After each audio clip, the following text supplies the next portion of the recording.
హైడ్రా అంటే రేవంత్ రెడ్డి అని కేంద్ర మంత్రి కిషన్ రెడ్డి అన్నారు. పేదల ఇంటిపై గడ్డపార వేస్తే సహించేది లేదని మీడియా సమావేశంలో ఆయన హెచ్చరించారు. అనేక చెరువుల్లో బడబాబులు ఎస్టేట్ల పేరుతో నిర్మాణాలు చేసుకున్నారని తెలిపారు. చేతనైతే ముందు వారిపై హైడ్రా ప్రతాపం చూపాలన్నారు. కాంగ్రెస్ నాయకులు ఆర్జీ ట్యాక్స్ వసూళ్లతో దోపిడీకి పాల్పడుతున్నారని దుయ్యబట్టారు.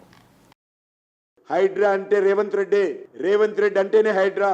రేవంత్ రెడ్డి మెదడులో వచ్చినటువంటి ఆలోచనకు ఒక సంస్థ హైడ్రా. ఈరోజు హైడ్రాను విమర్శించడం కాదు, హైడ్రాను పుట్టించినటువంటి రేవంత్ రెడ్డి దీనికి బాధ్యుడు. నిజంగా హైడ్రా చేయాల్సిన పనులు అనేక చెరువుల్లో బడాబాబులు, పెద్ద పెద్ద రియల్ ఎస్టేట్ కంపెనీలు, పెద్ద పెద్ద రాజకీయ నాయకులు, పెద్ద పెద్ద వ్యాపారవేత్తలు ఎవరైతే ఫామ్ హౌజుల పేరు మీదనో ఎస్టేట్ల పేరు మీదనో నిర్మాణాలు జరుపుకున్నారో హైడ్రా ప్రతాపం అక్కడ చూపాలి, పేద ప్రజల మీద కాదు. దమ్ము ధైర్యం ఉంటే వాళ్ళను కూల్చండి. టీఆర్ఎస్ దారిలోనే కాంగ్రెస్ పార్టీ వ్యవహరిస్తా ఉంది. ఈ రెండు దొందే దోపిడి పార్టీలే, దొంగల పార్టీలే రెండు కూడా. గతంలో మల్లన్న చెరువు పేరు మీద ఆయన అక్కడ గ్రామాలన్నీ లేపేసి కనీసం నష్టపరిహారం ఇవ్వకుండా ఇష్టారాజ్యంగా వివరించారు. గతంలో టీఆర్ఎస్ ప్రభుత్వం గానీ కాంగ్రెస్ పార్టీ ప్రభుత్వం గానీ దోపిడికి పాల్పడతా ఉన్నారు. ఆర్జీ ట్యాక్స్ గానీ ఆర్ఆర్ ట్యాక్స్ గానీ ఈరోజు ఇప్పటికి కూడా వేస్తా ఉన్నారు.